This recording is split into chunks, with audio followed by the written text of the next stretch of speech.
carefully. Now I want to talk about briefly negative traits, some negative traits. The first one, give me Philippians 2 and 4. You got two different personality types. You got the narcissist and the introvert. The extrovert and, I don't say extrovert, I'll say narcissist. I'll use that one.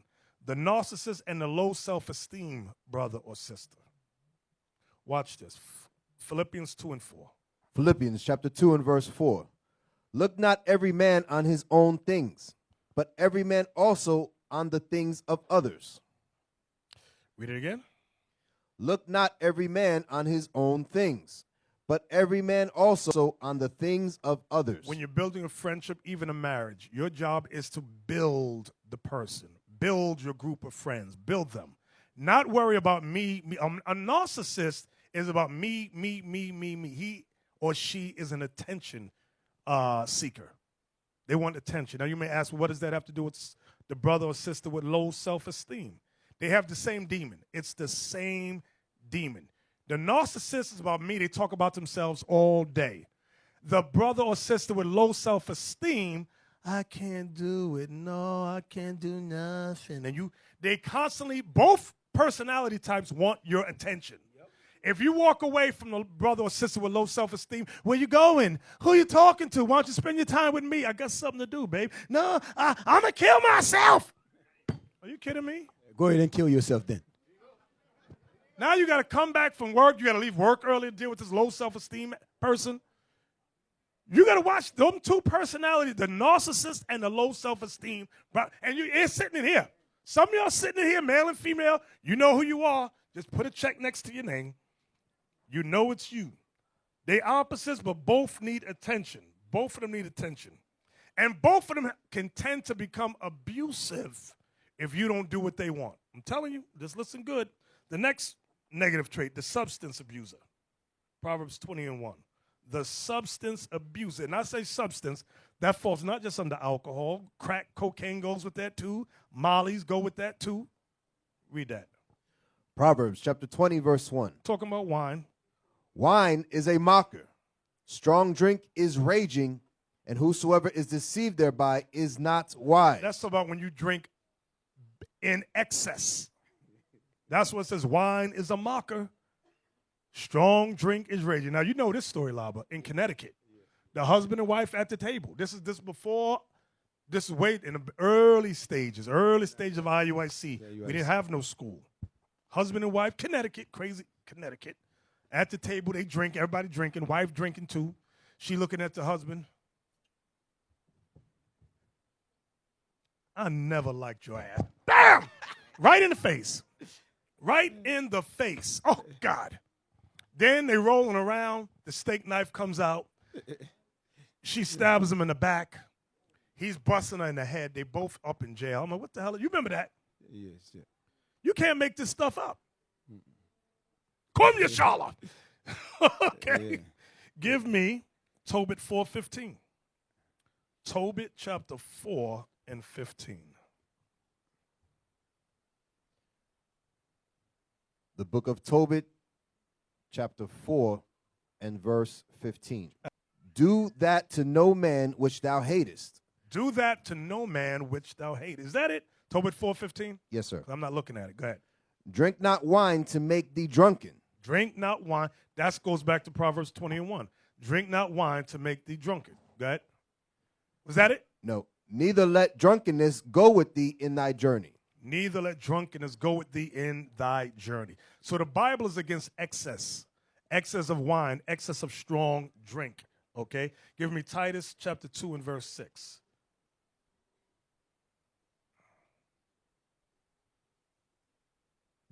The book of Titus, chapter 2 and verse 6.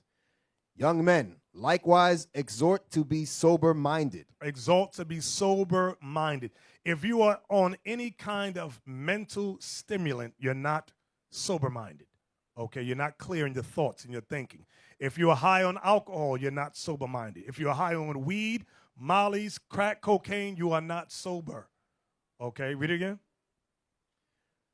Young men likewise exhort to be sober-minded. So the Bible teaches us to be sober-minded. minded. So when people say, I'm not going to tell nobody it's a sin to smoke weed, they don't know the Bible. They don't know the scriptures. And for those of you that follow them, shame on you. Shame on you. That's a gateway to other mental stimulants.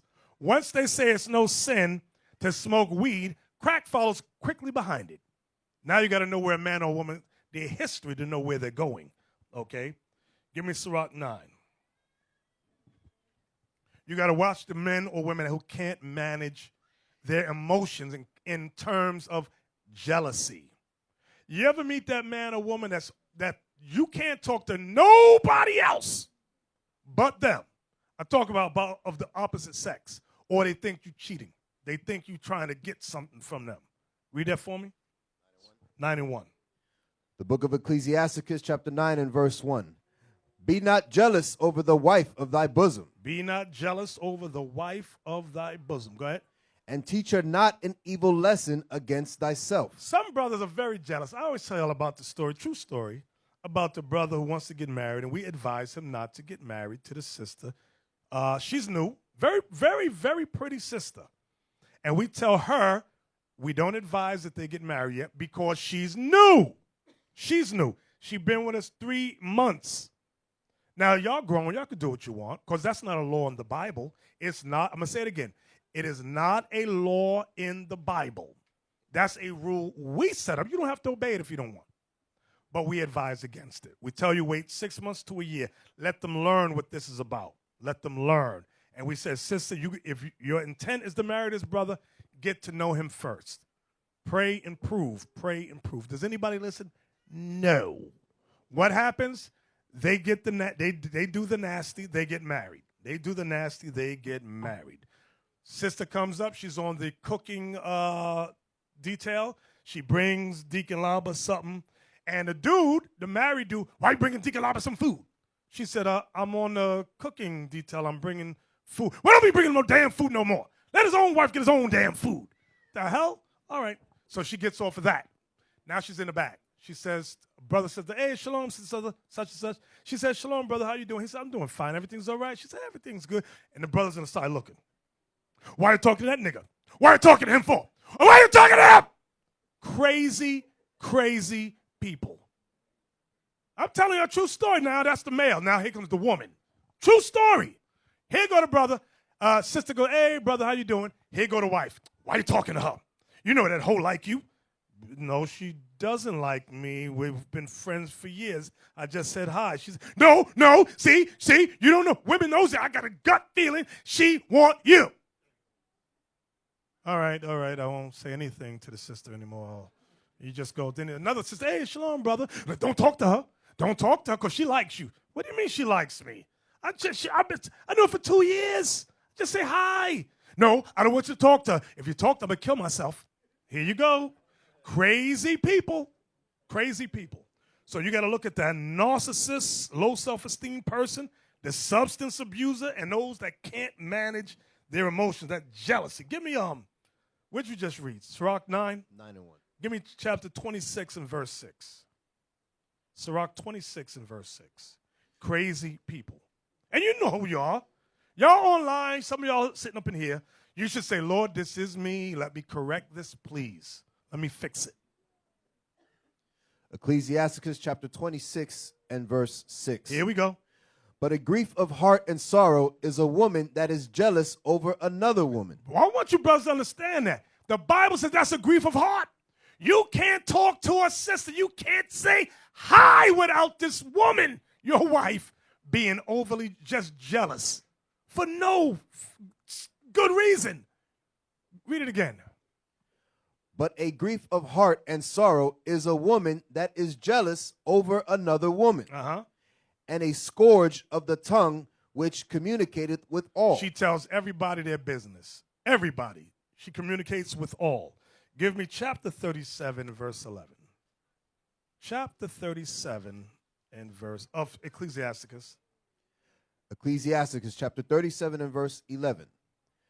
Neither consult with a woman touching her of whom she is jealous. That's one thing, brothers, you got to learn.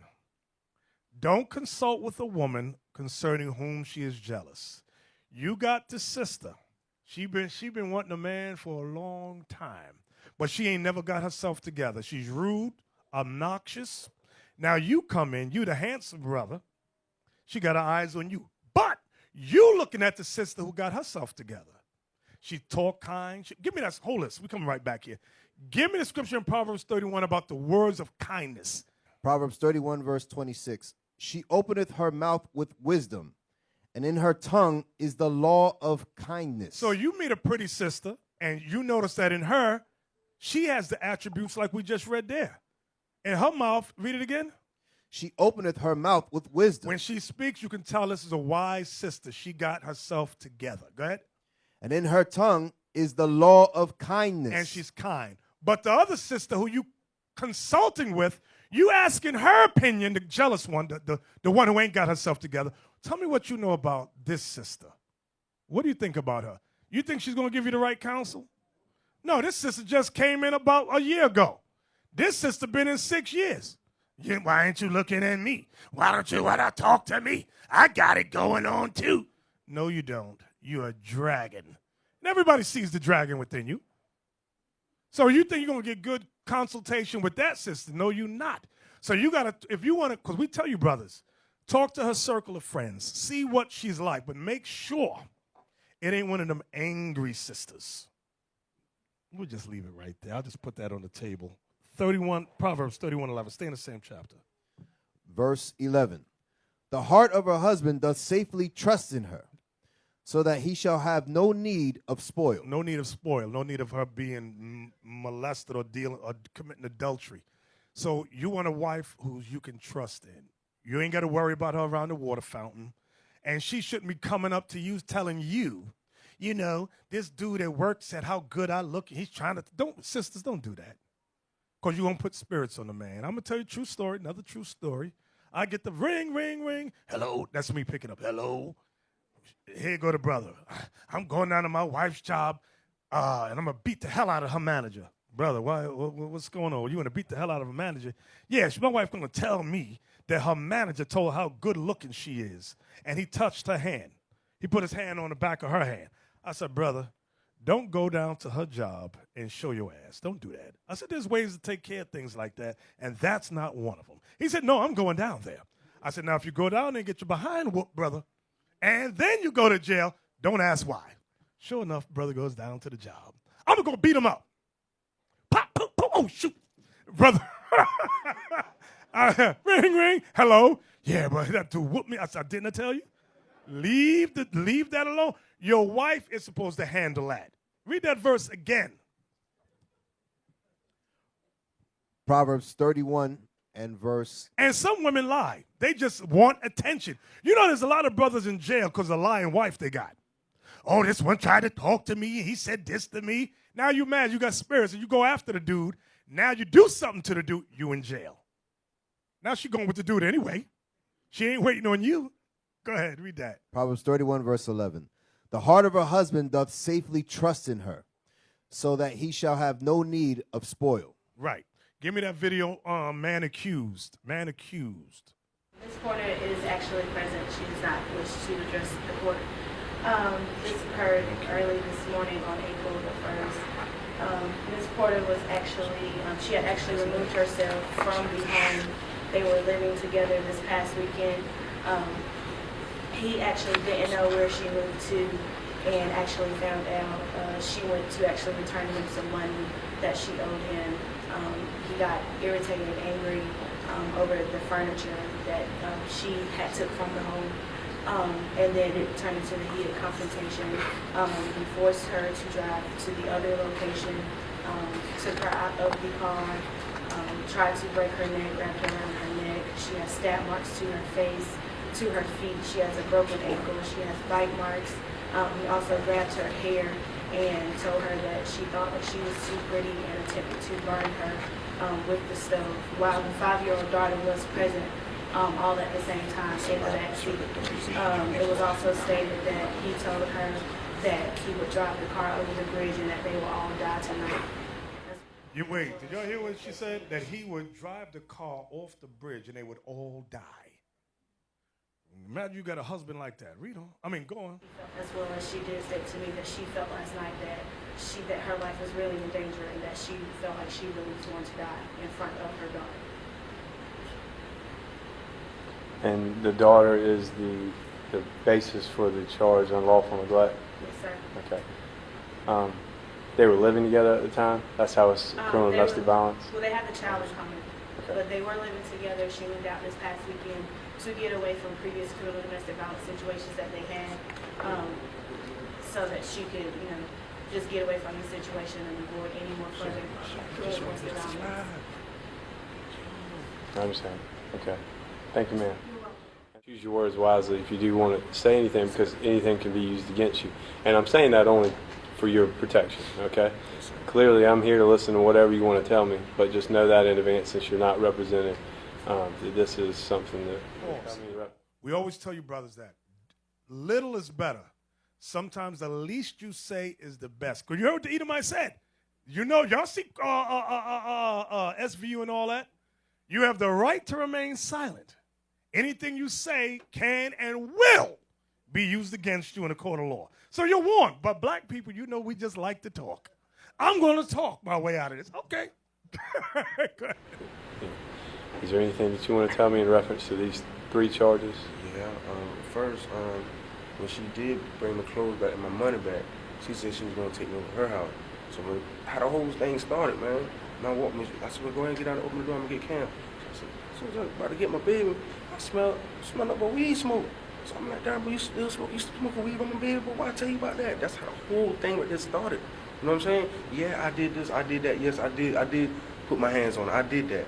But all that kidnapping and telling her, say, well, get here and do, no, that's a lie. See, she know I done been locked up for kidnapping before. And I said, boy, you know what, but that charge, they carried 30 years, well, listen, that, boy, only thing a person got to do is just say, oh, well, you move them against their will or this and that, you know what I'm saying? She said, that's all and this and that. And so that I know that's what, dog, I put on everything I love, man. I ain't tell that girl to move here or move there or none of that. Don't know law 1. Okay, first he threw under the bus about the weed. Okay, he threw under the bus about the weed. He said, I hit her. Yes, I did. All that he should not have said. Then he said, but kidnapping, I didn't kidnap her. Let me tell you something about kidnapping. If I hold Deacon Lauber and he wants to go to the back and I refuse to let him go, that's kidnapping. He cannot leave without my consent. That's kidnapping in the Esau's court. Don't hold on to people. Let them go. So he's held on to the woman. He didn't let her go. So he sees the law kidnapping. He mad now because he don't understand the law. Come on. None of that. That's where it happened from 109 all the way back to 710. She could have stayed. She still. My daughter still was in the car. She stayed in the car with my daughter while I went in the house. She still was there. She could have pulled off. She wanted. She had the keys. Come on, man. That's how the whole thing started, man. Okay. The kidnapping and about the child, whatever. I mean, give your child neglect or something, man. She right. I mean, come on. Take a drug test right now. I bet you can't pass it. And care for some of you brothers. He said the woman was smoking weed around his daughter. Okay. There's ways around that. If you so that mad, don't get into the fisticuffs with her. Don't hold her against her will. Don't move her from point A to point B because you mad. All that's going to come, Esau got laws for all of them things I just mentioned. Don't do that. Okay, you're going to end up just like, now I know you get mad. You come home, your wife is smoking weed, you want to bust her upside the head. Don't do it. All we can do is warn y'all. You got to know who you marry before you marry her. Come on. You don't stop. I'm sorry. You don't know how to do weed? Change her whole environment. Find her a new circle of friends. Make sure there's no weed in the community, in the area. Well, I don't know about community, but in the area, wherever. You got to change something to make things right. Go ahead. Express my concern why I feel like his bail should be denied. This has been an ongoing problem. I feel like he is a risk to my daughter's life. I think he's going to kill her. And if she didn't call 911 undercover without him knowing to save her life, he would have killed her last night. And she works. She has a daughter to take care of. You know, she tried to get away from him several times and was unsuccessful. And this is not the first time he has threatened me just to find her. And I know if you don't denounce Sean, he is going to find her because he tried. This is mommy. The daughter is scared to come out. Again, you got fear. Why they don't want to press charges? You got fear, finance, or maybe children involved. This is why sometimes you need your parents. You need mommy to come up and speak on your behalf because you're too dumb to deal with the dude. You know why you're too dumb? Because of this. The mic. Go ahead. To find her. Last time during the ice storm when she disappeared, he called me and threatened me and all kind of stuff because I wouldn't tell him where she was at. So I know he's going to try it. He's going to kill her next time. That's why I don't want his bill to be denied. And he even said it. He told me himself, I'm going to kill her and then kill myself. He said it out of his own mouth. And she works for a doctor's office. I'm a nurse. You know, I see this thing too many times at Richland. I work for the trauma team. I see it all the time. So thank God my daughter called 911. Thank God she got the courage to hide it under the thing and put it on speed. Thank God. Because she wouldn't be here today. And that's what he wanted to do. And he said he was going to do it. Yes, ma'am. Thank you. So I don't, please, don't let him out. I understand. Trying to get somebody 30 years. Where's me? I understand. All right, Mr. Garner, do you think it's appropriate at this time to deny bond? The circuit court judge, you will have a chance to speak with him through your attorney to have your bond reheard, okay? So you will get another chance to have, if possible, for them to hear it, okay? Yeah. But at this time, it's the bond has been denied, okay? Thank you. Yeah. Got what you want down there? You're good.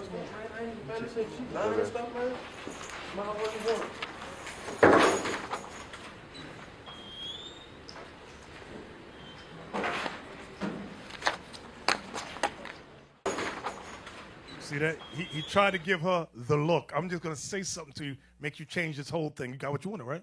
Right?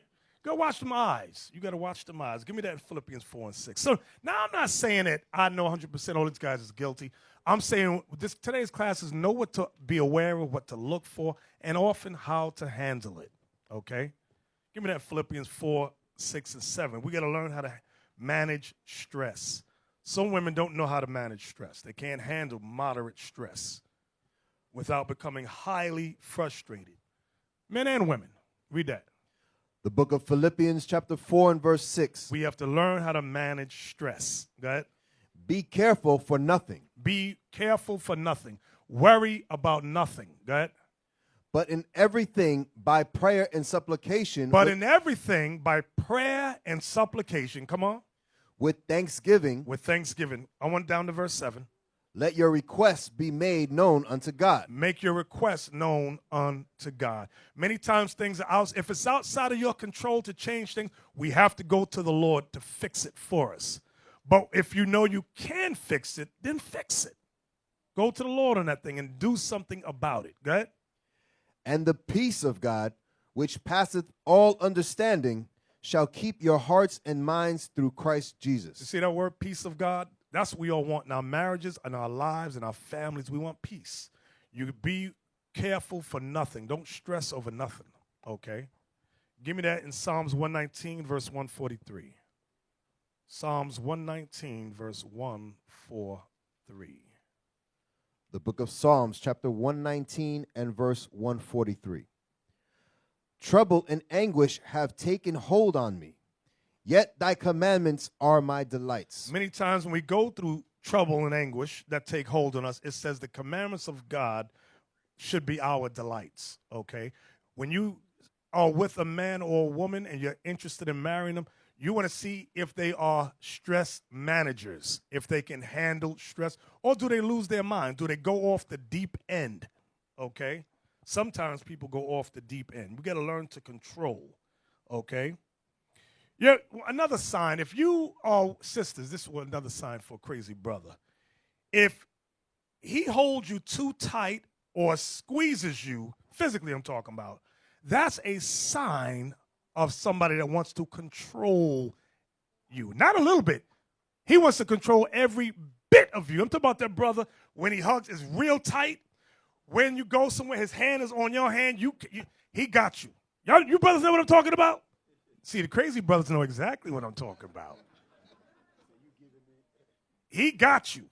He said, I'm gonna control your whole life. Yeah, the crazy brother said, Bishop. Yeah, Bishop revealing my spot. He's Yeah. telling my spot. But you know how the woman interprets that? The woman will interpret you holding her real tight as love. He loves me. He's giving me all the attention. No, dummy! He's trying to control every iota of your life. Yeah, and then here you go. Here's more proof of that. Not only is he squeezing you real tight, the woman says, hey, babe, I want to go see this movie. He says, no, we're not seeing that movie. We're going to see this one. So you go, okay. Then you go, hey, babe, you want to go to a restaurant?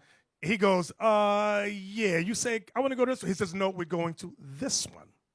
Hey, babe, I want to order such and such on the menu. He says, no, you're going to eat this. What the hell? And they don't pick up. Oh, he loves me so much. No, dummy, he doesn't love you. He's controlling everything about you. Simple, to make you dependent on him. And that all goes back to, after a while, you ain't going to work. You have no financial income. You have to depend on that dude right there for everything. You can't. The phone ring. Who is it? Who is it? I want to know who you're talking to. Y'all know nobody know what I'm talking about. You women, I know y'all know what I'm talking about.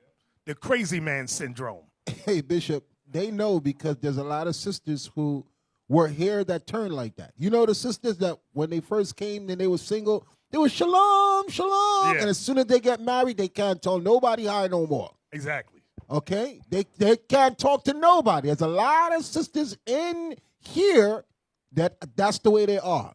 As soon as they got married, their whole demeanor changed. Exactly. And they think they're in a loving relationship. You're in a controlling relationship. Because how we was your brothers before, and now we niggas you got to stay away from. That makes no damn sense. We had that in one of the schools. One of the leaders there, his wife could not talk to anybody. Yep.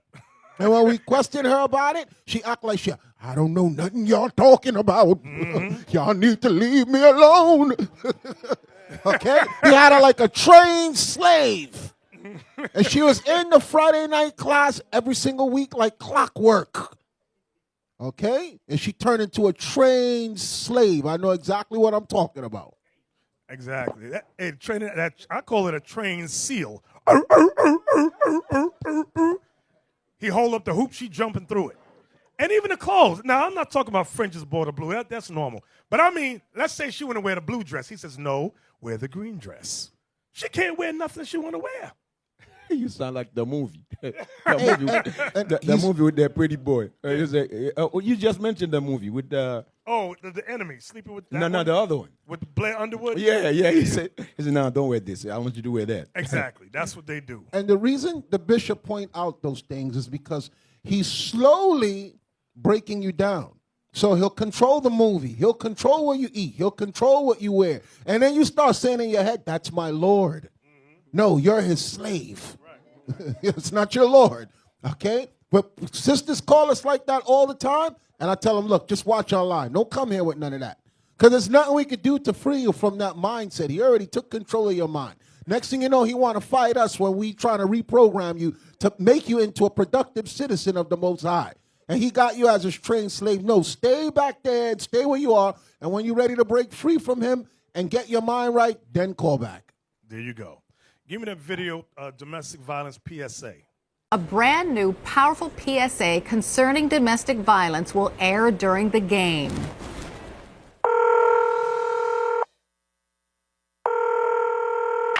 911, operator 901. Where's the emergency? 127 Brymere. Okay, what's going on there? I'd like to order a pizza for delivery. Ma'am, you've reached 911. This is an emergency line. Large with half pepperoni, half mushroom. You know you've called 911. This is an emergency Do you line. know how long it'll be? Okay, ma'am, is everything okay over there? Do you have an emergency or not? Yes. And you're unable to talk because... Right. Is there someone in the room with you? Just say yes or no. Yes. Okay, it looks like I have an officer about a mile from your location. Are there any weapons in your house? No. Can you stay on the phone with me? No. See you soon. Thank you. So you saw what she did to call her. She told her man, obviously she's ordering pizza, babe. I'm going to order you some pizza. And the guy on the other end is like, this is 911. She said, yeah, I like a pizza. But he picked up after a while, but at least she was smart enough to know what to do to get out of the situation. Okay? Play the rest. Let's see what else was there. I don't know, that really shook me. I think it's really powerful. Rachel, that PSA, it's powerful. When will it air in the Super Bowl? Yeah, it's really well done. It's done by an organization called No More. It's going to air during the game. Now, the 60-second version is what's been put out there and what's online. A 30-second version is what will run on Sunday, but still, it's going to affect a lot of people. The NFL is actually donating that time. Super Bowl ads, a 30-second ad is currently going for $4.5 million. I think the NFL probably got a discount from NBC, but still, it is a sizable donation for them to make this kind of statement, and says a lot about their commitment here. They have definitely made strides, Carol. There is no doubt about that. You cannot look at where they were a year ago to where they are now and not think that there has been progress. There is, of course, always more progress to go, and we expect to hear more about that from Roger Goodell when he gives his State of the Union address tomorrow. Okay, so Coy, that PSA affected me, but will it affect the people it needs to affect, do you think? Absolutely, and it starts with the players. I spoke to many last night asking them if they had seen it, and those who had stopped, paused, took a deep breath, and one of the words they used was powerful. A lot of the league's teams have already had seminars dealing with domestic abuse issue. Even the people at the league's network, the television network, NFL Network, they have had a 2-hour seminar just 2 weeks ago where everyone up to the highest levels of executives had to sit down and have a seminar and get educated about this scenario. And Jerry Angelo, a Chicago Bears GM, he said not so long ago, former GM, he said that the league, in hundreds and hundreds of cases, would turn a blind eye to domestic abuse issues, and he regretted not taking action. Well, now we're seeing this. This could be the impetus for great change within the league and maybe help save some lives in the long run. A year ago. Okay, give me the next one, bond denied. Give me that video about bond denied. I told you before, love at first sight is the first sign of mental instability. So the defendant and the victim in this matter, our boyfriend and girlfriend, cohabitated together. They got into an argument that night after she had come back from eating dinner. At some point, he was punching her in the stomach and the face, and at one point, he goes into the bathroom and gets a bottle of rubbing alcohol. He poured the bottle of rubbing alcohol on her head approximately 3 times. In the beginning, the victim thought that the defendant was trying to blind her, so she was covering her eyes, and she was asking him, not to do that. Pause. Okay, they got in an argument at dinner. They get home. Not only is he punching her in the stomach, beating her, he gets alcohol, rubbing it, and pours on the woman's hair. I wonder what that's for. Go ahead. At some point, he gets a lighter and starts playing with the lighter around her. He continued to dump alcohol on her, and she, at that point in time, thought he was going to kill her. She begged him for her life, but at one point, the defendant decided that he was going to light her on fire. He had the lighter, the alcohol that he had dumped on her caught on fire. Her shirt was on fire. She eventually ran into the bathroom and was able to get the shirt off of her and get the burns, get the fire out. She then went to her car and called police. This defendant did, she said that he got some cocoa butter and also got some butter out of the refrigerator and attempted to put some stuff on her arm for her, begging her not to call the police. Stop. He begged her not to call the police. He lit her on fire. He lit her on fire. See, then comes the sweet talk. Babe, you know I love you. You know I didn't mean that. I was just playing. And some of you women, they need a sign that's just stupid. Stupid as hell, and put some of the pictures under it. Bing, bing, bing, bing, bing. And as the dude's pouring alcohol on her, she's saying, why are you doing this? Stop, stop, no. Are you stupid? I don't know about you. I don't know. Maybe it's just my mind how it works. You're not pouring alcohol on me, and I'm going to sit there, stop, no, don't do it. Why are you doing this? Don't do that, honey. The hell is this? Then he going to try to fool somebody, don't call the cops on me. Go, play on. She had to eventually she went to the Trident Regional Medical Center. They sent her to the Augusta burn unit. She had to spend several days in the Augusta burn unit. She underwent 4 hours of surgery, had to have a breathing tube placed down her throat. She is now in the courtroom with us today. She's got gloves on her hands. She's got a temporary vest that she's wearing now, but she's had to special order a vest that's going to cover up her burns that go all the way up to her neck. Your Honor has seen photographs of the injuries. They were quite severe. The defendant, or the victim, is in grave fear for life. She's afraid that if he is allowed out on bond, he will come back to kill her. We would argue that he's not a flight risk. He's a lifelong resident. He's here with his mother, his father, 2 other members of his family. His employer is also here. His name is Joseph Sumter, and he does work for him. Joseph Sumter owns a landscaping company, and Mr. Glenn works for him. And Mr. Sumter is just here to support him and let the court know that if he is released, that he does have a job that he can go back to. Your Honor, we would also argue that while this victim says she does fear for her life, outside of that, there is no danger to society. What I will submit to you, Your Honor, is that they live in different cities. My client lives in Bowman. It is my understanding that she lives in Santee. So we think this might be a case where GPS electronic monitoring might allow Mr. Glenn to get out to work and to help pay for his defense. And the monitoring will allow her to have any protection she may feel that she needs from him. Of course, Your Honor, you know and I know that at this point these are all allegations.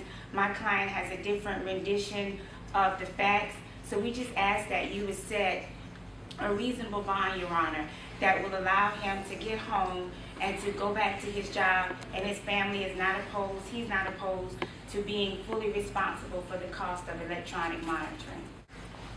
I believe he's a danger to the community, and I think there's not bar. Well, she said, thank you. She said he's not a danger to society, the lawyer. She also said that that's her rendition. He has a completely different rendition. But she's sitting in the back with gloves for the burns and a vest from burn. Y'all hear this? So what do you mean? What, somebody burned her. Did she burn herself up? Bishop, you know why that the lawyer was able to say that was his rendition, and we want him to go back to his job. He has a landscaping company. He has this, he has that. You know why she's able to speak like that? Because this court system knows that they can move you based on your sympathy. They know that there's some idiots that are listening that you can move them based on their sympathy versus what is right. A lot of people don't care what's right and what's wrong. That's why I keep telling a lot of y'all it's perception. And she really believes when a lawyer goes in there, they'll know, look, I know you did it, but let's see if we could talk this way to make it erase the fact that she's burned all the way up to her neck and she got gloves on. They really went in there with that mindset. The judge should have said as soon as she finished speaking, sit your black ass down. He ain't going nowhere. He is not going nowhere. Okay? Because why would you want a monster like that walking around in society? And you want to convince him he's in another state, he has a job, he wants to go back to his family, he doesn't want electronic monitoring. And the same way that woman spoke is a lot of people could get in your heads and speak to you that same way, where you're going to ignore the facts and go with based on your emotions. That's why they want, the other lawyers said, let's get a white judge. Exactly. White judge don't listen to Negroes. They're going to look at you and say, really? Really? Bail denied. Bam. That's what they do. That's true. Now, he may not be a threat to society, but guess what? Was he a threat to her? Oh, hell yeah. Okay. Now, give me the next one. 2020. Domestic violence 2020. I'll tell you. And get me Tobit chapter 1, verse 9. Then, on the morning of March 28th, she says Ortrala went to school expecting trouble. Marcus was an emotional wreck, begging her not to leave him. Stop! Vanessa Connor. Sisters, when you get these emotional brothers, because you know his boyfriend and girlfriend say, hey, I don't think this is working out. I'm going to go do me, you go do you. And the dude is overly emotional. That's a sign this dude is crazy. He going to do you some harm. Watch. Good. Vanessa Connor was Ortrala's English teacher. He called her a bitch. And I said, well, if he's doing that, then you need to break up with him. And she said, well, I did. And I looked at her, and she just looked like she wasn't all with me that day. Then you need to. Pause! You know what happened here. This sister here says, I want to marry this brother. We say he ain't ready. He said he want to marry her. She ain't ready. Sister going to come up tell us he called me a bitch. We said, that's a sign. Don't marry him. They go get married anyway. What happens? All upside the head. Oops, upside the head. Now you're on Facebook cursing us out. That's right. Like we did something to them. We the bad guys now. You can't make this stuff up. Go ahead. And I said, baby, you all right? And she said, oh, you know how it is, Miss Connor, roller coaster of love. You know how us teenagers are. And I smiled and I said, all right. But things weren't all right. At 4 that afternoon, there was another heated argument between Marcus and Ortrala. He chased her to a second-floor hallway, then pulled out an 8-inch kitchen knife he'd hidden in his backpack and began stabbing her repeatedly. 6 times in the head, the neck, and the back. Students and teachers heard screaming and came running. Amid the chaos, Vanessa Connor knelt down on the bloody floor and comforted the dying girl. I was saying, you know, you got to hang in there. You got to stay with me. Don't go. And it was just the hardest thing I've ever been through. And Jackie was still talking to our school nurse. And Jackie looked up at me and she said, Miss Connor, I don't have a pulse. I'm losing her. I looked at Jackie and she said, she's gone.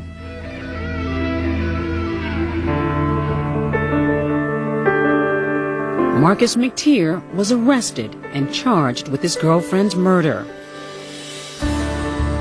The news quickly swept through the school and the community. One of the last to find out was Carolyn Mosley, Ortrala's mother.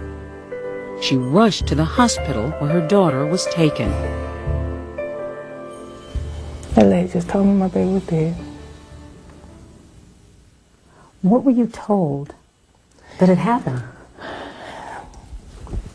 Marcus stabbed your daughter and killed her. How do you even take in news like that? I'm still trying to take it. How can I take it? I don't want to take it. After pleading guilty, Marcus McTeer is now serving a 40-year sentence for Ortrala Mosley's murder. Marcus declined our repeated request for an interview, so we couldn't ask him why or how this could happen. Let me tell you about the white girl. The white girl dated this brother before the black girl. The white girl had sense to get away from this nigga. The black girl did not. Go ahead. I have nightmares of the murder. I feel like I was there, even though I wasn't. How about your confidence and your self-esteem? Marcus still has a lot of it. I just hate that he has half of me with him. The me that I want back. Now 19 and wiser, Rayanne Spence refuses to run away from her past. He began to tell me when I could leave the house and what I could wear when I did. She's bravely speaking out, hoping to spare other young girls from the nightmare that she escaped, but Ortrala Mosley did not. Notice what, now they were teenagers. He was telling her when she could leave the house, what clothes she had to wear. That's what we was talking about, that controlling spirit. I'm going to control everything about you. Y'all better be, you women better be wise. And you know what, Bishop? That takes a lot of energy to find out where she is, what she's wearing, who she's talking to, this and this. A man who's doing that, he don't have no life. I don't have no time to keep doing that. Where you at? Who you with? What you got on? Take a picture. Show it to me. There was a brother who did that. There was a brother who did that here. Okay? And now I have to not look at her. I have to look at you. How do you have so much time to be following her around like a damn child? And you're a grown man. You don't have no responsibility. You don't have no life. You don't have no value. You wrap your whole world around her. And she interprets that as love. And she interprets that as she's a nut job and you're a nut job too. Sound like a candy bar, the nut job too. Go ahead. Did not. You have a picture of her above your bed. Why? I feel like now I'm not just living for me, I'm living for her too. There's a reason for everything, and there's a reason why I'm still here. And I think that reason is because I'm going to keep Charlotte alive right now. Again, a lot of times the Bible says the white man's the devil. But there are black devils, I'm telling you, that will treat you worse than this white man. Believe it. And they're in Israel, or claim to be in Israel. Go ahead. It's the best that I can. And I'm going to talk about this as much as I can and make sure it doesn't happen again.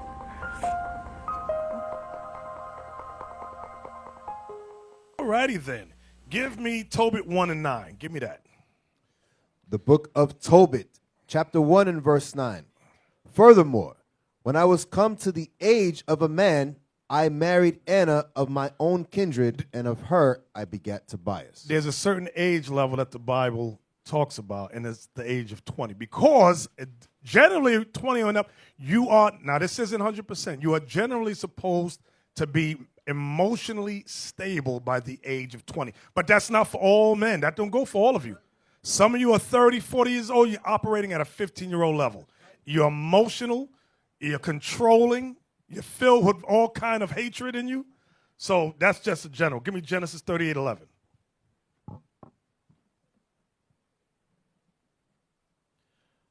The book of Genesis, chapter 38 and verse 11. Then said Judah to Tamar, his daughter-in-law, remain a widow at thy father's house, till Shelah, my son, be grown. See that? He tells her, wait at the widow's house till Shelah, my son, be grown. There was an age that our forefathers dealt with. An age of mental stability, emotional stability. Okay? Now, give me 2 Thessalonians 3 and 12. You got a lot of time on your hands to know when a woman's leaving the house, entering out. And they didn't live together. They didn't live together. It made no damn sense. I'm like, what? Where you going? What you got on and all of that? He didn't even have a job. Read that. Bishop, then when she come back, she got to explain where you was, what you was doing, who you was talking to. What was y'all talking about? Right. How long you was talking to him? Why y'all was talking about that? Why you didn't tell me? You're not going back again. Right. Exactly. And they repeat the same cycle over and over and over. Exactly. Right. Yeah, I called you on FaceTime. Why don't you click it over? What's going on? There's crazy people. Go ahead. The book of 2 Thessalonians chapter 3 and verse 12. Now them that are such we command and exhort by our Lord Jesus Christ, that with quietness they work and eat their own bread. With quietness they work and eat their own bread. Build yourself up. That's what Paul is telling us there in Thessalonians. Build yourself up. With quietness, do your own work.